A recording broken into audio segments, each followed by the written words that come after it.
معزز ناظرین کرام، حاضرین عظام، نوجوان دوستوں اور بزرگوں،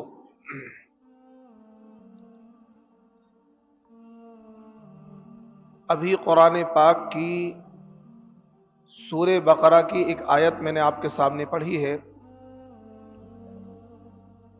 اور اس آیت میں اللہ تبارک و تعالی نے ان مومنین کی مثال کو بیان کیا ہے کہ جو مومنین اللہ کے راستے میں اللہ کو راضی کرنے کے لیے اپنے مال کو خرچ کرتے ہیں، اس کو اللہ تبارک و تعالی نے ایک مثال سے سمجھایا ہے۔ اللہ تعالیٰ یہ ارشاد فرما رہے ہیں، مثل الذین ينفقون اموالهم فی سبیل اللہ، کہ ان لوگوں کی مثال جو لوگ اپنے مال کو اللہ کے راستے میں خرچ کرتے ہیں، ایسی ہے جیسے کہ ایک دانہ، کمثل حبۃ، ایک دانہ،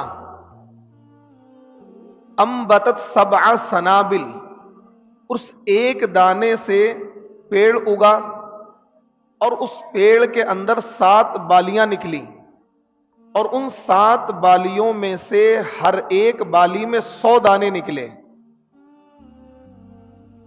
کمثل حبۃ انبتت 7 سنابل فی کل سنبلۃ 100 حبۃ واللہ یضاعف لمن یشاء، اور اللہ تعالی جسے چاہتا ہے مزید کیا اور بڑھاتا ہے، اضافہ کرتا ہے۔ واللہ یضاعف لمن یشاء، اللہ جسے چاہتا ہے اور اضافہ کر کے اسے دیتا ہے۔ واللہ واسع علیم، اور اللہ تعالی بہت وسعت والے ہیں اور بہت زیادہ خبر رکھنے والے ہیں ہر چیز کی۔ تو اللہ تبارک و تعالی نے اس ایک آیت میں خرچ کرنے والوں کی مثال کو اتنے سادے انداز میں بیان کیا ہے کہ ہر ایک کو یہ بات سمجھ میں آ جائے۔ یہ سورہ بقرہ کی آیت ہے اور لگ بھگ اخیر کی آیتوں میں سے ہے۔ سورہ بقرہ کی جہاں سے ابتدا ہو رہی ہے، وہاں اللہ تبارک و تعالی نے متقین مومنین کا تذکرہ کیا، اور یہ ارشاد فرمایا، الف لام میم ذالک الکتاب لا ریب فیہ ھدی للمتقین، کہ یہ کتاب قرآن پاک جو آپ کے ہاتھوں میں ہے، یہ اللہ تعالی کی کتاب ہے، اللہ نے اس کو نازل کیا ہے، اس میں کوئی شک و شبہ نہیں ہے، یہ یقیناً اللہ کی کتاب ہے۔ اور یہ جو کتاب ہے، یہ جو قرآن ہے، یہ ہدایت ہے پرہیزگاروں کے لیے، اللہ سے ڈرنے والوں کے لیے، اللہ سے ڈرنے والوں کے لیے یہ قرآن ہدایت ہے، اور جو اللہ سے ڈرتا ہی نہیں اس کے لیے یہ قرآن ہدایت نہیں ہے۔ کون لوگ اللہ سے ڈرتے ہیں؟ وہ متقی کون لوگ ہیں؟ متقی کی ڈیفینیشن کیا ہے؟ متقیوں کی پہچان کیا ہے؟ ہم کیسے پہچانیں گے کہ یہ بندہ متقی ہے؟ ہم کیسے پہچانیں گے کہ یہ بندہ متقی ہے؟ تو اس کی اللہ تبارک و تعالی نے کچھ صفتیں بیان کی ہیں، کچھ صفتیں بیان کی ہیں کہ جس بندے کے اندر یہ صفتیں ہوں گی وہ بندہ متقی ہوگا، وہ بندہ پرہیزگار ہوگا۔ سب سے پہلی صفت متقی کی یہ ہے، ھدی للمتقین الذین یؤمنون بالغیب ویقیمون الصلاۃ۔ پہلی بات تو یہ ہے کہ وہ جو بندہ متقی ہے اس کا غیب پر مضبوط ایمان ہوگا، غیب پر مضبوط ایمان ہوگا۔ غیب کسے کہتے ہیں؟ بے دیکھی چیزوں پر یقین رکھنا، بغیر دیکھی ہوئی چیزوں پر یقین رکھنا۔ اللہ کو ہم نے دیکھا ہے؟ کسی نے آپ میں سے دیکھا ہے؟ نہیں دیکھا ہے، لیکن ہمیں یقین ہے کہ اللہ تعالی ہر جگہ موجود ہے، ازل سے تھا اور ابد تک رہے گا، یقین ہے، اس کو غیب کہتے ہیں۔ قبر کے عذاب کو ہم میں سے کسی نے نہیں دیکھا ہے، لیکن ہمیں یہ یقین ہے کہ اگر ہم گناہ کریں گے تو قبر میں ہمیں عذاب ہوگا، اس پر یقین ہے، اسے بولتے ہیں غیب۔ ہمیں مرنے کے بعد دوبارہ زندہ ہونا ہے، ہم نے کسی کو ایسا دیکھا نہیں ابھی تک کہ مرنے کے بعد کوئی بندہ دوبارہ زندہ ہو کر آ گیا ہو، 100-200 سال کے بعد، ایسا دیکھا نہیں ہے، لیکن ہمیں یقین ہے کہ ایک نہ ایک دن مرنے کے بعد اللہ تعالیٰ تمام لوگوں کو زندہ کر کے کھڑا کرے گا. جب پہلے تو قیامت آئے گی، سب لوگ مر جائیں گے، اس کے بعد اللہ دوبارہ زندہ کرے گا. اسے کہتے ہیں غیب.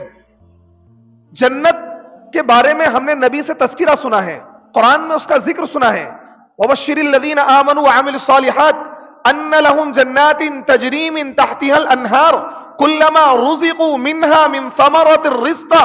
یہ جنت کا ذکر ہے کہ وہ جنت جس کے نیچے نہریں جاری ہوں گی، جس میں باغات ہوں گے، جس میں نعمتیں ہوں گی، جس میں پاکیزہ بیویاں ہوں گی، جس میں پھل ہوں گے، جس میں کھانے کے لیے میوے ہوں گے، بڑی نعمتوں اور آسائش اور عیش کرنے کی جگہ جنت ہے. ہمیں اس بات کا یقین ہے کہ مرنے کے بعد اگر ہم نے اچھے اعمال کیے تو ہمیں جنت ملے گی. یقین ہے نہیں ہے؟ یقین ہے بھائی. اسے کہتے ہیں غیب. جنت کو دیکھا؟ مالا عین رات ولا اذن سمعت، کہ نہ تو آج تک کسی آنکھوں نے جنت کو دیکھا ہے اور نہ ہی ہم اس کے بارے میں تصور بھی نہیں کر سکتے. تصور بھی نہیں کر سکتے. کیوں تصور؟ اس لیے نہیں کر سکتے کہ انسان تصور، خیال اس چیز کا کر سکتا ہے جس چیز کو اس نے کبھی دیکھا ہو. آپ سے میں کہوں یار انڈا دیکھا آپ نے مرغی کا، فوراً ذہن میں تصویر انڈے کی بن گئی، آ گیا سفید سفید سا گول سا. ہمیں کبھی موٹر سائیکل دیکھی ہے، فوراً ذہن میں تصویر آ گئی موٹر سائیکل. ہم نے کہا بھائی بلٹ دیکھی، بلٹ رائل انفیلڈ، فوراً تصویر آ گئی بلٹ. ہم نے کہا بھائی ویگنار کار دیکھی ہے، کہ جو چیز ہم نے دیکھی ہوتی ہے فوراً ذہن میں اس کی تصویر بن جاتی ہے. مثال کے طور پر ہم کسی کے بارے میں کہیں یار فلاں لڑکا آپ کے محلے میں رہتا ہے، اچھا وہ، فوراً اس کا فوٹو ذہن میں آ جاتا. اچھا وہ ثاقب، اچھا فلاں، فوراً ذہن میں آ جاتا نا فوٹو. تو تصور انسان اس چیز کا کر پاتا ہے جس چیز کو اس نے کبھی دیکھا ہوتا ہے، لیکن جس چیز کو دیکھا نہیں اس کا تصور نہیں. اب ہم سے بتایا جائے جنت. اسی وجہ سے میرے نبی نے ارشاد فرمایا مالا عین رأت ولا اذن سمعت ولا خطر علی قلب بشر، کہ کسی انسان نے جنت کے بارے میں کوئی تصور بھی نہیں کیا ہے. ٹھیک ہے ہم سوچتے ہیں بھائی یوں ہوگا، لیکن ہمارے تصور سے بھی بالا ہے، تصور سے بھی بڑے کی چیز ہے. لیکن ہمیں یقین ہے کہ مرنے کے بعد جنت ملے گی. اسے کہتے ہیں غیب. سمجھ گئے غیب کسے کہتے ہیں؟ اللہ کی ذات پر یقین ہے، جنت اور دوزخ پر یقین ہے، مرنے کے بعد دوبارہ زندہ ہونے پر یقین ہے، مرنے کے بعد اللہ کی عدالت میں پیشی کا یقین ہے کہ اللہ کی عدالت میں پیشی ہوگی، اور جنت کی نعمتوں کا یقین ہے، ہمیشہ کی زندگی کا یقین ہے. یہ سارے یقین ہے، اسی چیز کا نام غیب ہے. تو متقی کی جو پہلی صفت ہے وہ کیا ہے؟ کیا ہے پہلی صفت؟ الذین یؤمنون بالغیب، کہ جو متقی ہیں، جو پرہیزگار ہیں، اس کی پہلی صفت یہ ہے، اس کی پہلی عادت یہ ہے، وہ غیب کی باتوں پر کیا کرتا ہے؟ یقین کرتا ہے. دیکھتے رہنا. دوسری صفت کیا ہے؟ وَيُقِيمُونَ الصَّلَاةَ، اور نماز کو قائم کرتے ہیں. پہلی صفت متقی کی کیا ہے؟ غیب پر یقین رکھتا ہے. وہ متقی، وہ پرہیزگار نماز کو قائم کرتے ہیں. نماز پڑھے بغیر کوئی بندہ متقی، پرہیزگار، اللہ کا ولی نہیں بن سکتا، پرہیزگار نہیں بن سکتا. اب بعض لوگ ایسے لفڑوں میں پڑے ہوئے ہیں کہ انہوں نے ایسے لوگوں کو پیر بنایا ہوا ہے کہ جو نماز ہی نہیں پڑھتے. وہ بہت سارے مالے ڈال رکھے ہیں گلے میں، انگوٹھیاں ڈال رکھی ہیں کہ پیر صاحب ہیں، مزار پہ بیٹھے ہوئے ہیں، نماز ایک ٹائم کی نہیں پڑھتے، اور انہیں پہلا کلمہ یاد نہیں ہے، وہ پیر صاحب ہیں. نماز پڑھے بغیر کوئی بندہ اللہ کا ولی بن سکتا ہے؟ نہیں بن سکتا ہے. جو اس طرح کی باتیں کر رہا وہ ڈھکوسلے باز ہے. کیا ہے؟ ڈھکوسلے باز. مزار پر بیٹھا ہوا ہے، لمبی چوڑی تسمیاں گلے میں ڈال رکھی ہیں، انگوٹھیاں 5 7 10 20 پہن رکھی ہیں، اور لوگ کہتے ہیں پیر صاحب آ رہے ہیں. پیر صاحب کو کیا ہے؟ استنجا کرنے کا طریقہ پتہ نہیں ہے. داڑھی ٹوپی رکھنے سے کوئی پیر صاحب نہیں بن جاتا، کوئی اللہ کا ولی نہیں بن جاتا. تو اس لیے وہ اگر کوئی بندہ نماز نہیں پڑھ رہا ہے وہ کیا ہے؟ ڈھکوسلے باز ہے، وہ اللہ کا ولی نہیں بن سکتا ہے. حضرت امام شافعی رحمۃ اللہ علیہ نے دیکھیں کتنی قیمتی بات ارشاد فرمائی. امام شافعی کہتے ہیں کہ اگر کوئی بندہ آپ کو اتنی زیادہ کرامت دکھلا رہا ہے کہ مطلب وہ ہوا میں اڑ رہا ہے،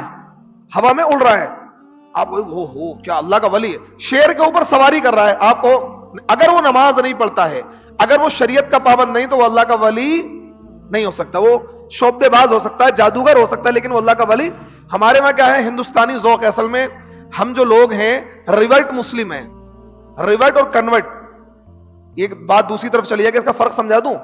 ریورٹ اور کنورٹ میں فرق لوگ ہے. کنورٹ کے معنی بدلنا، ریورٹ کے معنی گھر واپسی. تو جو لوگ مسلمان ہوتے ہیں ہندو سے، وہ گھر واپسی کرتے ہیں، کیونکہ ہر انسان مسلمان ہی پیدا ہوتا ہے. ہر انسان مسلمان ہی پیدا ہوتا ہے، کیونکہ میرے نبی صلی اللہ علیہ وسلم نے ارشاد فرمایا کل مولود یولد علی فطرت الاسلام، کہ ہر بچہ مسلمان پیدا ہوتا ہے. اس کے ماں باپ یا تو اسے ہندو بنا لیتے ہیں، یا اسے عیسائی بنا لیتے ہیں، یا اس کو یہودی بنا لیتے ہیں، یا اسے سکھ بنا لیتے ہیں. ہر بچہ فطرت اسلام پر پیدا ہوتا ہے. یہ بات میں نہیں کہہ رہا ہوں، پیارے نبی صلی اللہ علیہ وسلم کہہ رہے ہیں. تو جو لوگ کسی بھی دھرم سے اسلام میں آتے ہیں ان کو کیا کہنا چاہیے؟ ریورٹ مسلم. کیا کہنا چاہیے؟ ریورٹ مسلم. ریورٹ یہ انگلش کا ورڈ ہے، اس کے معنی ہے گھر واپسی. گھر واپسی انہوں نے نہیں کروانی ہے، گھر واپسی ہمیں کروانی ہے. کیونکہ اگر کوئی بندہ اسلام میں آتا ہے تو گھر واپسی کر رہا ہے، وہ اپنے گھر میں دوبارہ آ گیا ہے. وہ اپنے ماں باپ کی وجہ سے اپنے خاندان کی جب بہک گیا تھا کہ صبح کا بھولا اگر شام میں گھر آ جائے تو اسے بھولا نہیں کہتے ہیں. تو اس لیے اگر کوئی بندہ اسلام میں داخل ہوتا ہے تو کنورٹ نہیں کہنا چاہیے، اسے ریورٹ مسلم کہنا چاہیے، کیونکہ وہ اپنے اصلی گھر میں اب آیا ہے. تو کہنے کا مطلب یہ ہے کہ ریورٹ اور کنورٹ یہ دو الگ الگ ورڈ ہیں. تو بات یہ چل رہی تھی کہ اگر کوئی بندہ کتنا ہی بڑا شعبدے باز کیوں نہ بن جائے اور کتنی زیادہ چیزیں وہ دکھائے، کیونکہ ہمارا جو ہندوستانی کلچر ہے یہاں شعبدے بازیاں بہت تھی، یہاں کیا نا چمتکار کو نمسکار ہے. تو یہی مزاج مسلمانوں کا ہے. اگر کوئی بندہ بالکل کیا ہے کچھ بھی نہیں ہے لیکن اس نے کچھ شعبدے بازی دکھانی، اور بھائی بہت پہنچے ہوئے، بھائی بہت اللہ والے ہیں، بہت پہنچے ہوئے ہیں. شعبدے بازی کو اللہ والا سمجھتے ہیں. شعبدے بازی الگ چیز ہے اور اللہ والا ہونا الگ چیز ہے. تو متقی کون ہے؟ پہلی بات وہ غیب کی باتوں پر یقین رکھتا ہو. دوسری بات نماز کو قائم کرتا ہو. نماز کو قائم کرتا ہو یعنی پابندی کے ساتھ نماز کو قائم کرتا ہو. یہ نہیں کہ آج پڑھ لی پھر 2-4 دن چھوڑ دی پھر 1 آدھ ہفتے پڑھ لی. نماز کو قائم کرتا ہو پابندی کے ساتھ، مضبوطی کے ساتھ، استقامت کے ساتھ نماز پر مداومت کرتا ہو. تیسری صفت الذین یؤمنون بالغیب ویقیمون الصلاۃ، الذین یؤمنون بالغیب ویقیمون الصلاۃ ومما رزقناہم ینفقون. تیسری صفت یہ ہے کہ جو مال اللہ نے ان کو عطا کیا ہے اس مال میں سے وہ خرچ کرتے ہیں. جو مال اللہ نے ان کو عطا کیا ہے وہ اس مال میں سے خرچ کرتے ہیں. اگر کوئی بندہ غیب پر یقین رکھتا ہے، نماز کو قائم کرتا ہے، لیکن مال کے خرچ کرنے میں کیا کرتا ہے؟ کنجوسی کرتا ہے، بخل کرتا ہے، وہ بندہ اللہ کے نزدیک پرہیزگار نہیں ہے، اللہ کے نزدیک متقی نہیں ہے. اور جو بندہ مال نہیں خرچ کر سکتا وہ جان بھی نہیں خرچ کر سکتا ہے. تو اس لیے اور دیکھیں اللہ تبارک و تعالی نے یہاں پر اور قرآن پاک میں جہاں کہیں بھی مال کے خرچ کرنے کا حکم دیا ہے، آپ دیکھیں کتنا پیارا لفظ اللہ نے استعمال کیا ہے، کتنا پیارا. یعنی اللہ تعالیٰ نے ہمارے دماغ کے دریچوں کو کھولا ہے، دماغ کے دریچوں کو کھولا ہے کہ دیکھو اللہ کہتا ہے وہ مال، سنتے رہیے گا، وہ مال جو ہم نے تم کو عطا کیا ہے اس مال میں سے وہ خرچ کرتے ہیں. وہ مال جو ہم نے ان کو عطا کیا ہے وہ اس مال میں سے خرچ کرتے ہیں. یعنی یہ بات اللہ نے جتلا دی کہ جو مال تم خرچ کر رہے ہو یہ تمہارا نہیں ہے، ہمارا دیا ہوا مال ہے، ہم نے تم کو دیا ہے، اس مال میں سے خرچ کرتے ہو، یہ تمہارا کوئی احسان نہیں ہے. اگر تم اس مال میں سے خرچ کرو گے تو ہم تمہیں متقی کی فہرست میں شمار کر لیں گے اور تم اللہ کے قریب آ جاؤ گے، اللہ کے قریب آ جاؤ گے. دیکھیں مال جو ہے نا، مال کی محبت انسان کو تباہ و برباد کر دیتی ہے. اب یہاں 2 الگ الگ چیزیں ہیں. مال کمانا یہ مال کی محبت نہیں ہے، مال پر ریچھنا، مال پر تھوڑے تھوڑے پیسوں پر جان دینا، بے ایمانی کرنا، جھوٹ بولنا، زکوٰۃ نہ دینا، حج ٹائم پر نہ کرنا، مسجد اور مدرسوں کا تعاون نہ کرنا، مہمانوں کی مہمان نوازی نہ کرنا اور اپنے اوپر بھی نہ خرچ کرنا، یہ کیا ہے؟ مال کی محبت ہے. مال کمانا کوئی عیب نہیں ہے، مال تو جتنا ہو سکے اتنا کمائیں، پیٹ بھر کے کمائیں، اسلام نے اس سے ہمیں روکا نہیں ہے. یہی وجہ ہے کہ اسلام نے ہمیں تجارت کی ترغیب دی ہے، نوکری کی ترغیب نہیں دی ہے. اور یہاں تک اللہ کے نبی نے ارشاد فرمایا التاجر الصدوق الامین مع النبیین والصدیقین والشہداء والصالحین. تو اس لیے مال کا کمانا عیب نہیں ہے. بعض لوگ اس کو یہ سمجھتے ہیں کہ اگر کوئی بندہ مال کما رہا ہے، کوئی عالم ہے، کوئی امام ہے، کوئی اللہ والا ہے، کوئی مؤذن ہے، کوئی قاری صاحب ہے، اگر وہ کام کر رہے ہیں، بزنس کر رہے ہیں تو لوگوں کی نگاہ میں کھٹکتے ہیں. کیا ہوتے ہیں؟ کھٹکتے ہیں، لوگوں کے پیٹ میں مروڑ ہوتی ہے. اچھا جی مولوی صاحب پراپرٹی کا کام کر رہے ہیں، اچھا، ارے ان کا کپڑے کا کاروبار ہے، اچھا. یعنی خود کہتے نا خود ناچے تو ڈسکو، ہم ناچے تو مجرا، خود ناچے تو ڈسکو، ہم ناچے تو مجرا. آپ پراپرٹی کا کام کریں کوئی دقت نہیں، اگر امام پراپرٹی کا کام کرے تو دقت ہے، پیٹ میں مروڑے بھائی کی دقت کیا ہے؟ یہ دقت نہیں ہونی چاہیے. ایک بات. دوسری بات، تجارت کوئی سی بھی ہو، تجارت تجارت ہے، چاہے وہ پراپرٹی کی تجارت ہو، چاہے وہ کپڑے کی تجارت ہو، چاہے وہ کسی بھی چیز کی تجارت ہو، جائز طریقے سے حلال طریقے سے مال کمانا یہ ہر ایک کا اختیار ہے. مولوی کو بھی کمانا چاہیے، امام کو بھی کمانا چاہیے، مؤذن کو بھی کمانا چاہیے. آپ کو اگر آپ کو اختیار ہے کروڑ پتی بننے کا تو امام کو اختیار نہیں کروڑ پتی بنے. آپ کے بچے اچھے اسکول میں پڑھیں گے تو کہ امام کے بچے اچھے اسکول میں نہیں پڑھ سکتے؟ آپ کے بچے اچھا کھائیں گے تو کہ امام کے بچے اچھا نہیں کھا سکتے؟ کچھ لوگوں کی مینٹلٹی یہ ہوتی ہے، وہ امام کو مالدار دیکھنا نہیں چاہتے ہیں، وہ فقیر دیکھنا چاہتے ہیں، وہ غریب دیکھنا چاہتے ہیں، وہ بھکاری دیکھنا چاہتے ہیں، اپنے آپ کا سوالی دیکھنا چاہتے ہیں. وہ نہیں چاہتے کہ امام، عالم، مؤذن، قاری وہ ان کے برابر میں کھڑے ہوں، ان کے سامنے کھڑے ہوں، ان کے پاس بیٹھ کر بات کریں. اس لائق نہ بنے وہ ان کے سامنے جی حضوری کریں. یہ مینٹلٹی ہے، یہ مینٹلٹی غلط ہے. آپ دیکھیے امام ابو حنیفہ رحمت اللہ علیہ، امام ابو حنیفہ رحمت اللہ علیہ کتنے بڑے امام ہیں. لوگ اس طرح کی باتیں کرتے ہیں، لو جی یہ تو امام صاحب ہیں، انہیں بزنس کیوں کرنا چاہیے؟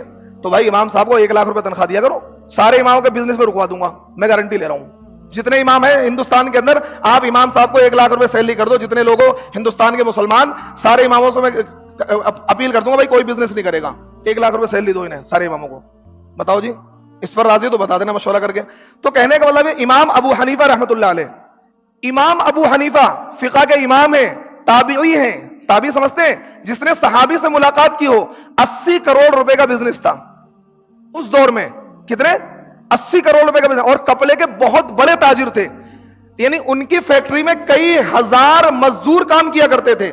کپڑے باقاعدہ ان کے وہاں کپڑے کی تجارت ہوتی، کپڑا بنتا تھا، فیکٹری لگا رکھی تھی انہوں نے، یعنی رچ مین تھے وہ. اور کئی ہزار گھرانے ان کی زکوٰۃ اور صدقات ان کی امداد پر چلا کرتے تھے.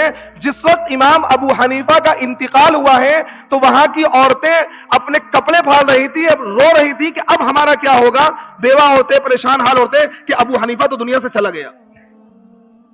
خاموشی کے ساتھ امام ابو حنیفہ لوگوں کو مدد پہنچایا کرتے تھے. حتیٰ کہ تاریخ میں آتا ہے کہ ان کے شہر میں جتنے گھر میں افراد ہوتے تھے غریب، پوری لسٹ ہوتی تھی ان کے پاس، فلاں گھر میں اتنے مرد ہیں، اتنے عورت ہیں، اتنے بچے ہیں. عید سے پہلے ہی ان کے کپڑے، ان کی عیدی وغیرہ وہ خاموشی کے ساتھ تمام غریبوں کا پہنچا دیا کرتے تھے. یہ امام ابو حنیفہ ہیں. اور یہ امام ابو حنیفہ یہ ہیں کہ اتنے بڑے، یعنی فقہ کے امام ہیں، ان سے بڑا امام آج تک کوئی نہیں گزرا جن کی فقہ کو ہم سب فالو کرتے ہیں. بڑے بڑے علماء ان کی جوتیوں کو سیدھا کرنے کو اپنے سعادت سمجھتے ہیں. اور تابعی ہیں، 7 صحابی سے ان کی ملاقات ثابت ہے. تو اب بتائیے آپ امام ابو حنیفہ کے بارے میں فیصلہ کریں گے کہ بھائی امام کیا ہے؟ دنیا دار ہیں؟ فیصلہ کریں گے؟ کہیں گے یہ جرات کر سکتے ہیں کہ یہ امام دنیا دار ہے؟ نہیں، آپ یہ جرات نہیں کر سکتے ہیں. تو اس لیے اگر آپ کا امام تجارت کر رہا ہے، بزنس کر رہا ہے، تو اسے بھی اختیار ہے کہ وہ بھی آپ کے ساتھ بزنس کرے، آپ بھی کریں. ہاں شرط یہ ناجائز طریقے سے بزنس نہ کریں. دیکھیے جو چیز ناجائز ہے اس پر تو قدغن نہیں ہے. ہمیں ایک عرصہ ہو گیا لوگوں کو بیان کرتے ہو کہ بھیا سیکیورٹی پہ مکان لینا دینا ناجائز اور حرام ہے، حرام ہے، حرام ہے. بولی والی کمیٹی ڈالنا حرام ہے، حرام ہے. وہ لوگ ڈال لیں، لوگ سیکیورٹی میں مکان لے رہے ہیں اور دے رہے ہیں، اس کا کمیشن بھی کھا رہے ہیں. پیٹ میں درد نہیں ہے، مرول نہیں ہے. اگر کوئی امام بزنس کر رہا ہے تو ان کے پیٹ میں درد ہے، مرول ہے، دست آ رہے ہیں انہیں. اگر آپ کو دست آ رہے ہیں تو ڈاکٹر سلیم بیٹھے ہوئے ان سے دوائی لینا جا کے. امام تو بزنس کرے گا، الحمدللہ کرے گا، کسی کا کوئی ڈر بات نہیں ہے. ایک بات. دوسری بات یہ ہے، دیکھیے بزنس کرنا، تجارت کرنا یہ اللہ کے نبی کی سنت ہے. جو انسان بزنس تجارت کر رہا ہے وہ اللہ کے نبی کی سنت پر عمل کر رہا ہے. شاہ عبد العزیز محدث دہلوی رحمت اللہ علیہ، شاہ عبد العزیز محدث دہلوی رحمت اللہ علیہ ہندوستان کے بڑے محدث گزرے ہیں جنہوں نے انگریزوں کے خلاف جہاد کا فتویٰ دیا تھا. انہوں نے اسپیشلی طور پر علماء کو خطاب کر کے یہ کہا تھا کہ میں علماء سے کہنا چاہوں گا دین کی خدمت کریں لیکن تجارت کریں، کیونکہ اگر آپ کے پاس مال نہیں ہوگا تو آپ دین کی خدمت کھل کر حق گوئی کے ساتھ، بے باکی کے ساتھ نہیں کر سکتے ہیں. کیونکہ دیکھیے اگر عالم معاشی اعتبار سے مضبوط ہوگا، فائنینشلی اسٹرانگ ہوگا، جبھی وہ آپ کے سامنے آنکھوں میں آنکھیں ڈال کے حق بات کہہ سکتا ہے. نہیں تو پھر کیا ہے، ٹائی ٹائی فش ہو جائے گی، حق بات نہیں کہہ سکتا. وہ سوچے گا بھیا مسجد سے نکال دیا کیا کھاؤں گا، پتہ ہے دوسری مسجد کم ملے گی. وہ سوچتا ہے، اس لیے وہ حق بات نہیں کہے گا. وہ ساری باتوں کو کیا ہے، وہ گول مول کرتا رہے گا، لڈو کھاتا رہے گا. وہ لیکن وہ حق بات آپ کو نہیں بتائے گا. تو یہ آپ کی ذمہ داری ہے. آپ دیکھیے بنگلور کے اندر، حیدرآباد کے اندر انٹلیکچوئل لوگ ہیں، پڑھے لکھے لوگ ہیں، وہ اپنے اماموں کو باقاعدہ تجارت کرواتے ہیں، ان کو مدد دیتے ہیں. اگر وہ کمزور ہوتے ہیں کہ 1,00,000 2,00,000 ہم سے لیجیے، آپ تجارت کیجیے. بنگلور آپ جائیے، حیدرآباد آپ جائیے، وہاں جا کر دیکھیے کہ امام جہری امام الگ ہوگا، سری امام الگ ہوگا، جمعے کا امام الگ ہوتا ہے، فجر مغرب عشاء امام الگ، ظہر اثر کا امام الگ، مؤذن الگ، صفائی والا الگ، اور جمعے کی تقریر کرنے والا امام الگ ہوتا ہے. صرف تقریر کرنے کے 20-20 ہزار روپے دیتے ہیں وہ لوگ کہ 4 جمعے آپ کو پڑھانے، صرف کچھ نہیں کرنا، خطاب کرنا ہے، ہم 20,000 روپے سے دیں گے. میرے کئی دوست بنگلور میں امام ہیں، اور باقاعدہ طور پر کئی امام ایسے ہیں مسجد کے باہر ان کی شاپ ہے کپڑے کی، نماز پڑھائی، دعا کرائی، سنت پڑھی، آگے اپنی شاپ پہ بیٹھ گئے تجارت کر رہے ہیں. لوگوں کے پیڑ پہ مروڑ نہیں، کیونکہ وہ انٹلیکچوئلس لوگ ہیں، پڑھے لکھے لوگ ہیں، انہیں پتا ہے تجارت کی کیا حیثیت ہے، کہ اگر مولوی مالدار ہوگا، مضبوط ہوگا، تو حق بات بتائے گا، گڈ مڈ نہیں کرے گا، کیونکہ اس کے اندر پیسے کا لالچ نہیں ہوگا. اس کے بعد خود کے پاس پیسے ہوں گے.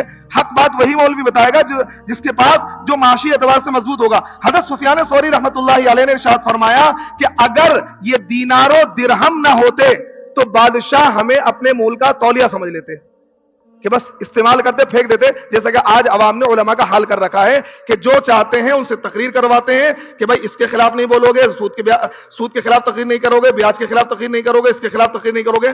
میں چوہان ماگر میں امام ہوا کرتا تھا، تو وہاں مسجد کی کمیٹی میں ایک صاحب تھے، وہ دودھ میں پانی ملا کر بیچا کرتے تھے، مسجد کمیٹی میں تھے.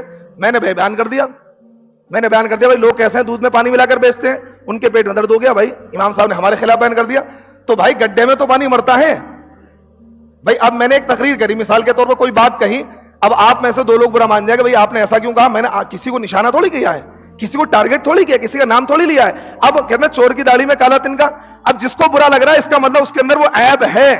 1,000 کے مجموعے 2 لوگوں کو بات بری لگ رہی ہے، باقی سب کو اچھی لگ رہی ہے، تو اس کا مطلب اسے اپنے دل کو ٹٹولنا چاہیے کہ اس عیب میں تو ملوث ہے، اپنی اصلاح کر لے، اپنی اصلاح کر لے. مثال کے طور پر میں نے کہا کہ بھائی امام کی تجارت سے کچھ لوگ خوش نہیں ہیں. اب کچھ لوگ باہر جا کے چرچا کریں گے، لو جی تقریر ہمارے اوپر کری، انہوں نے ہمارے اوپر نشانہ سادھا ہے.